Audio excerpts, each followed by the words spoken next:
Hey guys, welcome to the brand new Service Without Excuses podcast here. This evening, we are doing a redo. This is a podcast that I tried to record the other day, and video is not working with me as well as it has. I've since recorded a bunch of stuff with Zoom and connecting it with my Zoom processor. It seems like it should have zigged where it zagged or vice versa. So, Klark, thank you so much for coming back after that little bit of a screw up the other day. My pleasure. I'm always better the second time around, I promise.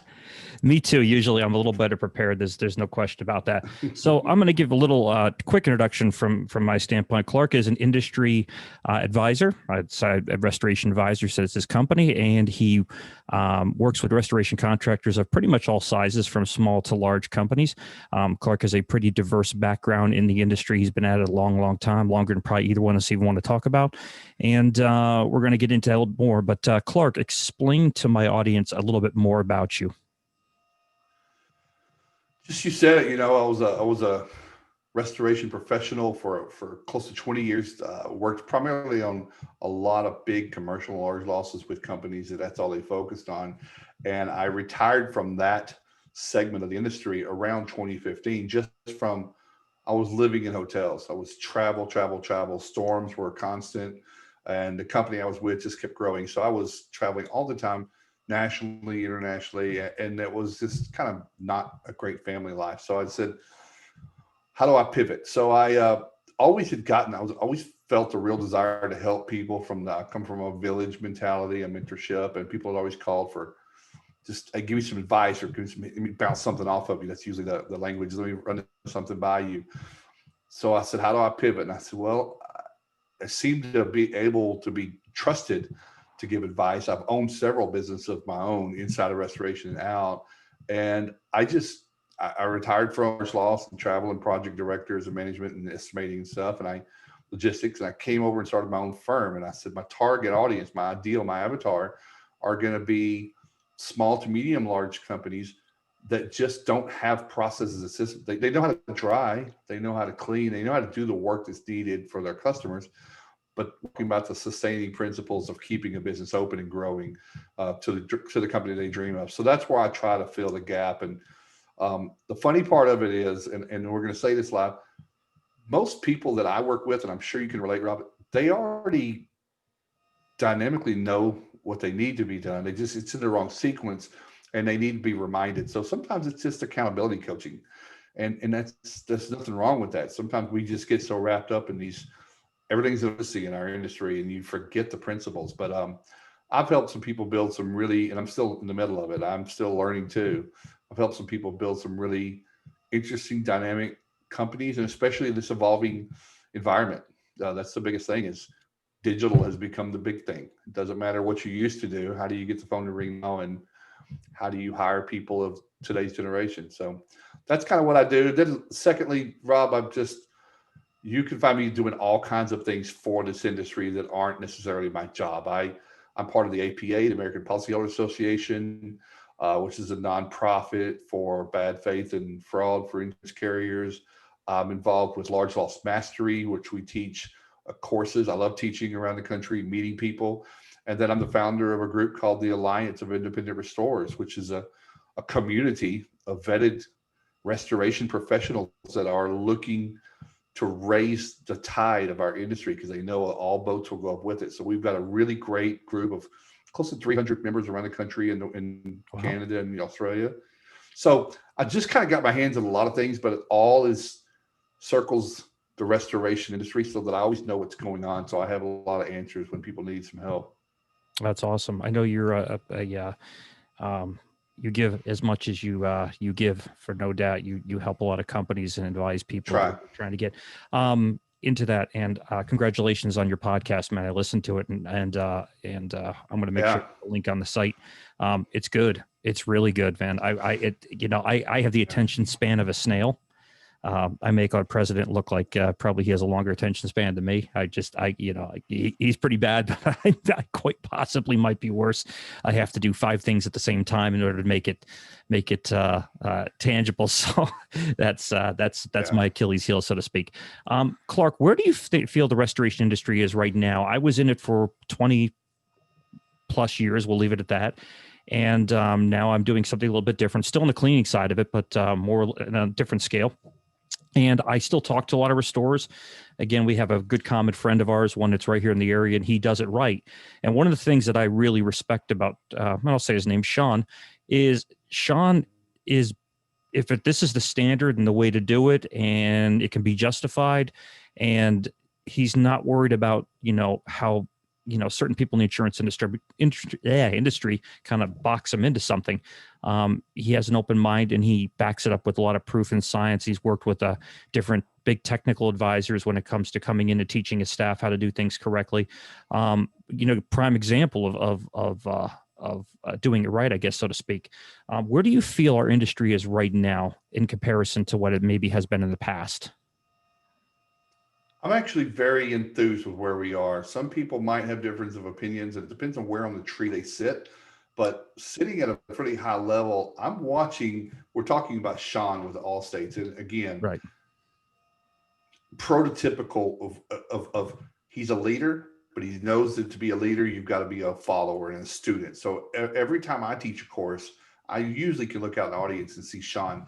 And that can be said about an entire generation of restorers now.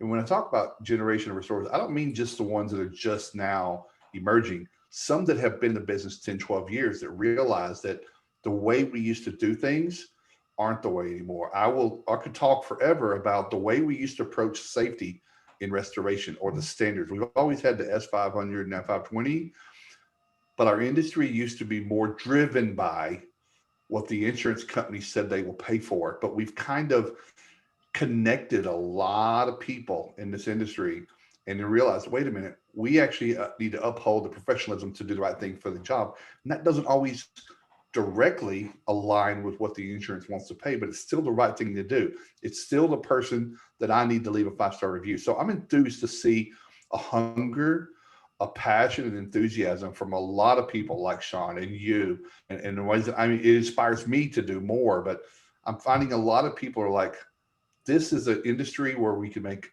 a big impact on people's lives and make a good profit and provide jobs. And I'm seeing people recognize that triangle things, and they're all in. And we still have difficulties. We still have challenges, but I call challenges nothing but issues that need to be overcome. Every industry in history, any job has always, cavemen had challenges. They had to overcome to survive. We can overcome anything we want to do, but we have to do it together, listening and learning, and then teaching and giving, take one, give one, the old teachers thing. Take one, give one. So I'm very enthused with where we are with this industry. There's a lot of things that people don't know. And I would just, when people call me and say, hey, how do I get started in this? I said, get to know a bunch of good people, because they're going to huddle around you.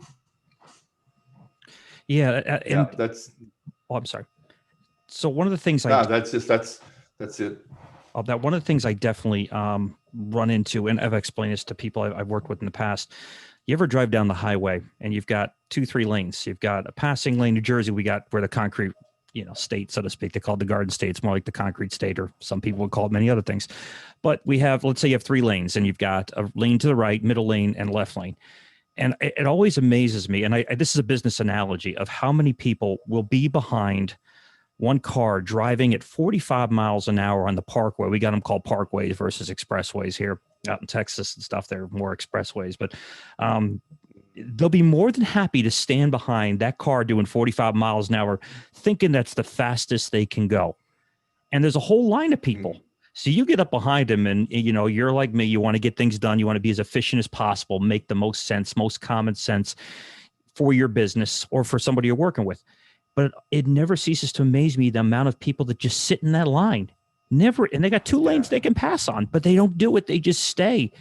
It always blows my mind. So I think business owners have something very similar to almost the mindset of, I got to sit there and get in line with everybody else because they're going a certain way, and that's the way I need to go. Yeah. And I think that's. I think it goes back to Rob. It goes back to. There's a big, and I think, again, this is nothing new, but I think with technology and the information, how quick you can get on the radar on the social media, your customers can call you out. I think the risk reward is a big problem with a lot of people. They say I know I could probably get a reward, but I'm going to have to stick my neck out in those other lanes. And I don't necessarily know where it's going to go. I don't know if I go too fast, I'll be in the front and then people are looking at me. Some people just aren't comfortable spearheading something because mistakes are not comfortable. Ego doesn't allow people's mistakes to happen. I know exactly. I love the analogy that you gave, and some people won't go, but I will tell you the ones that are getting to where they need to go have already passed us by. Mhm. And but I think this industry is when people start a new restoration company, they come to me or you. There's a lot of this copy and paste mentality. It's like this is what everybody else looks like. This is what I need to look like. And I would urge you said, as much as you need to fall within some certain standards and guidelines, I would say you would be more attractive not looking like everybody else because then I can't tell the difference between you and everybody else that I see. So be different, be stand out, be yourself, be attractive. What would you buy if you were a customer? And that's kind of getting in that middle lane and going down an off ramp when nobody else is going down there. And we talked about this the other day, and I may want to make sure it comes up. We talked about how I've been to trade shows, and you see a bunch of guys hanging around a truck mount or dehumidifier, and they got this mindset of I need the biggest, most powerful truck mount and dehumidifier. First of all, you really don't need a truck mount for the most part. You never really had to, especially with equipment today. But they're so focused on the technical side, which is important. I'm not going to say it's not important. I'd rather, when I used to talk to an adjuster on the phone, I'd say I'd rather talk to a person with a brain than a person without one. So I'd rather talk to an adjuster that understands we're on the same page, and we can constructively disagree, but we still have to have some kind of reasoning when you don't understand that. So I think a lot of business owners, and I've run into this, I'm sure you have, are really focused on technical. Again, very important. But there's a guy giving another workshop about how to build your business and bring in new clientele and how to work in a digital age in order to have, a higher part of your market share. And they're not even going to listen to him. They're all focused on the great equipment. Again, I think it's good to have that stuff, but you need something that's going to pay for that stuff. And that's been my opinion on it. What are your thoughts? Well, mine is very very similar. I find you and I both are these all. I'm not really on Facebook anymore, but these Facebook groups, a picture of some containment and equipment will get all the attention in the world. But if someone comes on and talks about, hey, this is a marketing plan, or this is a business, whatever it is, or here's my numbers. It's like glassing over. And I think this comes from a lot of people don't see themselves as business people. They see themselves as tradesmen and technicians.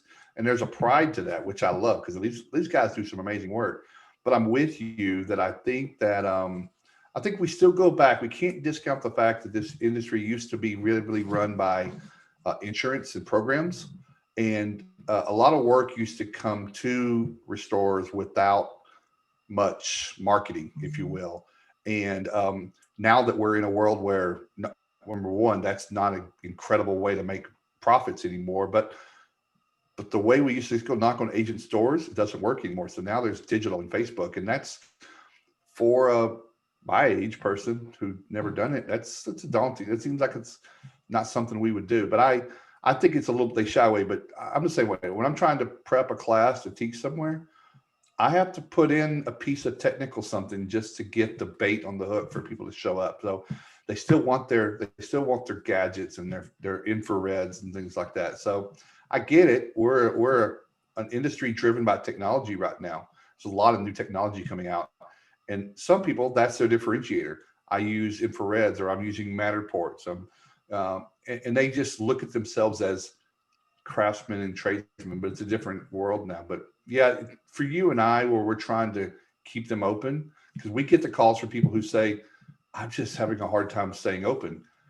And we said, man, I wish you would have called us 6 months ago or 12 months, 18 months ago, and I would have helped you. But not to be condescending, but I think it is ingrained. But I see a lot of people shifting from that. I'm getting a lot more traffic and conversations these days saying, I'm going to go to Viola, I'm going to go to a workshop and learn how to run a business better, because with more revenue, with more income and profit, I can grow quicker and I can have a better life. And I think people are putting those things together.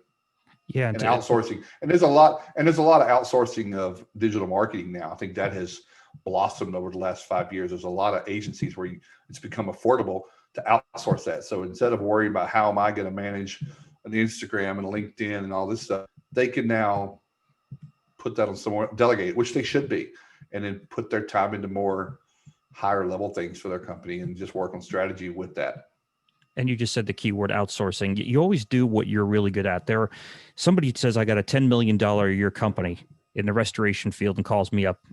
I'm calling you because that's your wheelhouse. You manage things that are considerably bigger than that on a daily basis. And I think people need to find out what they're really good at and work on that. I remember talking to somebody that we both know, and he was in his trying to figure out. He had no leadership skill. Well, he had leadership skills, but he had somebody in his staff that is actually much better. Came from military background, a little stronger, knew standard operating procedures, understood all those daily things that need to get done. And he was more the people person that was really good at selling, yet he owns the company. And my advice to him was, great. Instead of you hiring a sales rep, why don't you go out and sell, meet people? It's your company. You're the face of it, and have him run the day-to-day stuff. He's already going to do it. If you're trying to do both of these, you're going to pull whatever hair you got left on your head out very, very quickly. So I think having that big diverse wheel of, and some people call it streams of income, or streams of different revenue into your business. I think you can't rely on one stream. Programs, like you said before, were a huge thing of the past. People made a killing onto them. Now those days have gone. And they've changed. They made it a little more versatile, but you should never put all your eggs in one proverbial basket, so to speak. You should have some diversity to your stuff. What would you say to somebody that's just kind of getting into the industry? They're just getting their feet wet at this point in time. They're not really sure where to go. They've got maybe a little bit of technical background. They maybe have worked for another restoration company, and they just said, they've got that entrepreneurial spirit. They want to take something and really bring it to the next level. They feel that they can bring something to the market and, do well for themselves and their family as well. What would you say to somebody like that? What would be the best piece of advice? Well, again, usually my advice would follow a couple of questions. I would find out, what's their background and what's their connection to the community. I'll tell you a story real quick. There's a restorer we're going to stick to your region in central New Jersey, that had worked for a very large company in the city for a long time. Just got tired of the rat race in the corporate world. And I think he had a water damage at his house and saw what it cost to remediate, how little the guys were there. And he just kind of put two and two together and said, oh, this would be a great industry to get into. Right. Well, he called me. We were working together just on a real small scale about, 6 months into his development of his company. He was, trying to get his website right. And what he had failed to do, and on his Facebook group, he posted on his Facebook page, his personal, he posted that he was out doing a remediation project and had some pictures of maybe a fan or two, and then we're in time. And there's a string of people. He apparently knew a lot of people, and he had been in the corporate world. They all lived around him, and they said, dude, we didn't know you did that kind of work. I wish I knew. My mother-in-law had a flood at her house or a fire. We would have called you. So what he had failed to do is start with his circle of influence that he has, and then tell people, say, I'm starting something that I've got passion for. I've got, empathy for these people that go through this. Would you share and keep this in mind? And then just stay constant. So I would say, first, find out everybody business, commercial, business friends, family. Just let them know what you do, because what we do comes up more than people would expect. Everybody thinks it won't happen to them until it does. I would say that, and then meeting other industry people, in a market or in a region, we get stuck in that behind that 40-mile-an-hour car.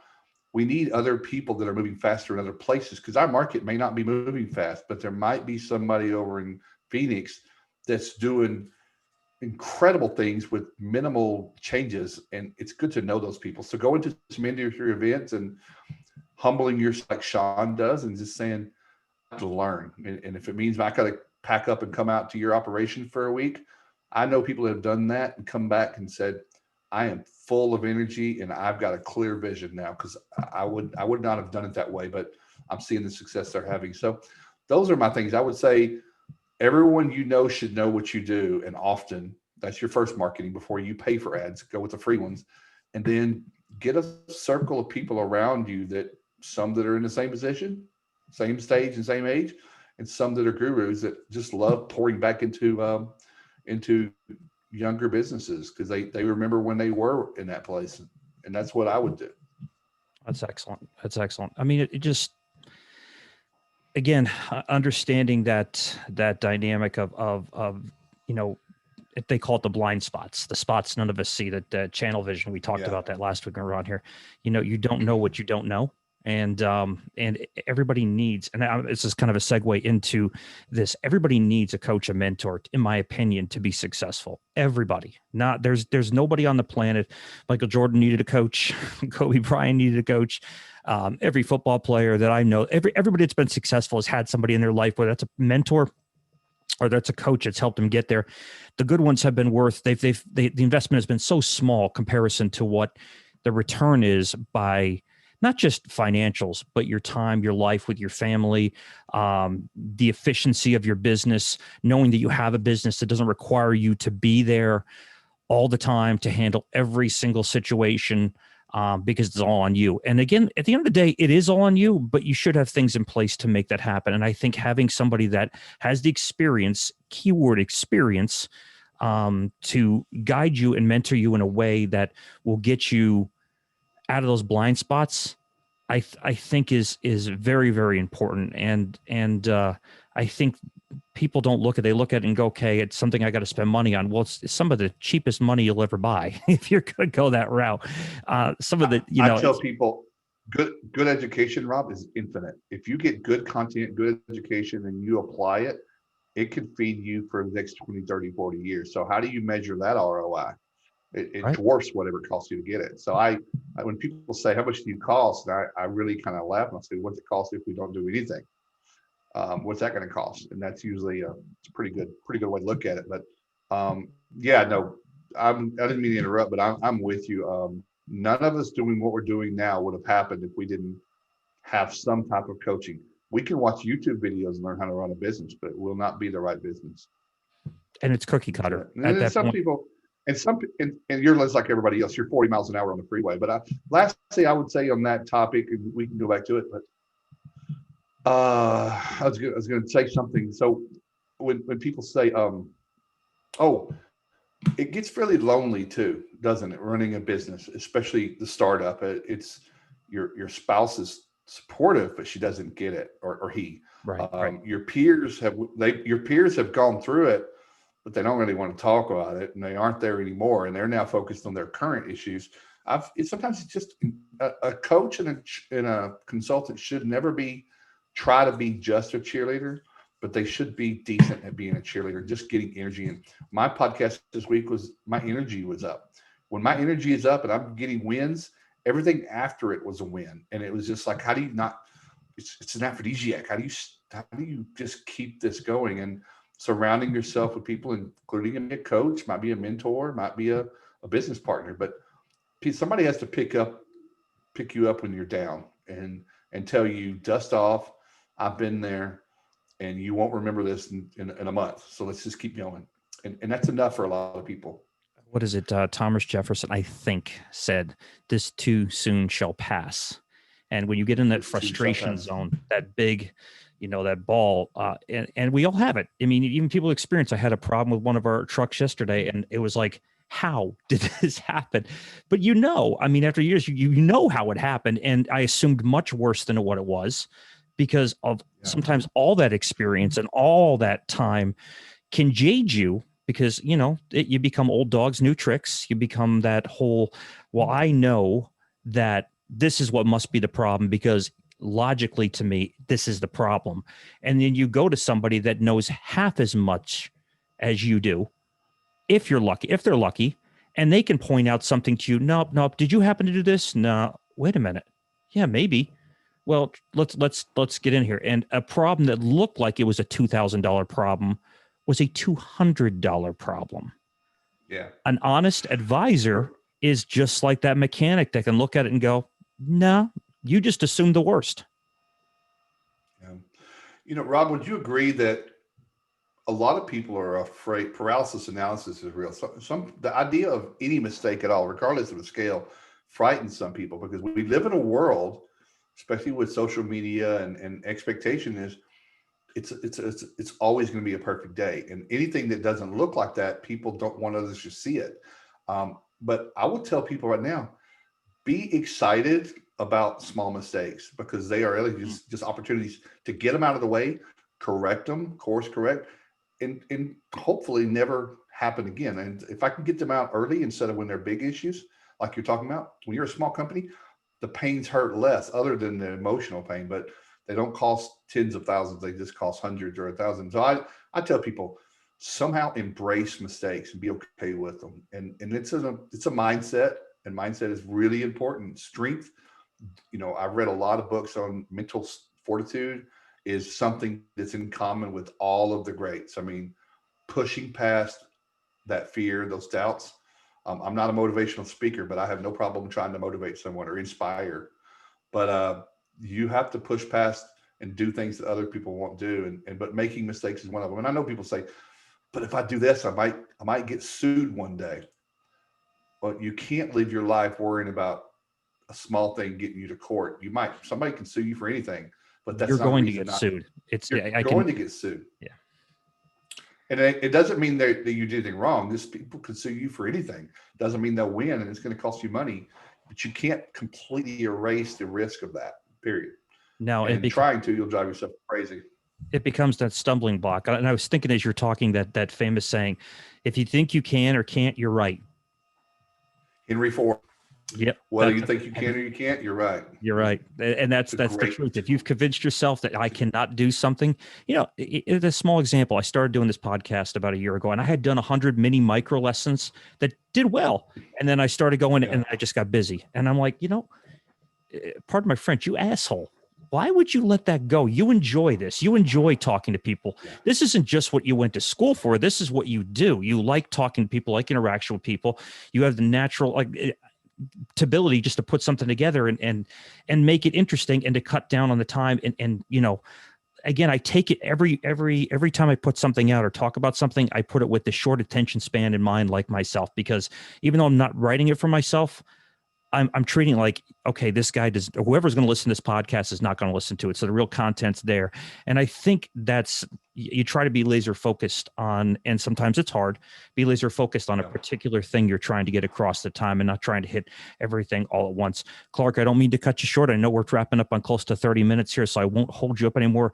Please tell me a little bit more about your company or where they can find you. I'm going to put some links in the website and when I post this out on YouTube and things to make sure things are on there. But please tell my audience what you a little more. So listen, I'm really easy to find. You can find me on Facebook at Restoration Advisors. My image is up there, so if you're watching this version of it, but restorationadvisors.com is my website. There's some information there. I get on the phone call all the time with people to see if we're a fit, see if I have any skill sets that might solve a problem for you. Some relationships are micro and some are macro. Some are longer standing, trying to build something bigger. Some are just trying to break up a boulder that's in the road, and I'm out of the way. So I really, I just want to see this industry be as great as I know we are. And my contribution is helping 1 or 10 people at a time. But restorationadvisors.com, Rob put the link down. I'm going to cross from both this web, and by the way, don't stop again. Cause I will tell you, I love watching and listening to your pod. I listen to every minute of them. So don't think that no one's listening, because we're listening. I just changed to a new host, and I went from like 10 to 100 in a day, like just the 10 times analysis of people, and they try to get it down there. And just to again, I put the link up. It's Restoration Advisors with an ADVISERS, the English version to it, the correct version to it. Yep. So restorationadvisors.com. And does the podcast name, Klark, is Disaster Podcaster, and that's on Facebook. You can Disaster Podcaster. We talk about, and we're going to do like Rob, we're going to have guests. We're going to talk about projects and interesting situations. We might have products on there at some point. I'm not looking at how many people are watching. I'm not going to worry about how many people. If it's only one, at least one is there. But Disaster Podcaster, it's been fun to do, but I will give you kudos. It's a lot of work.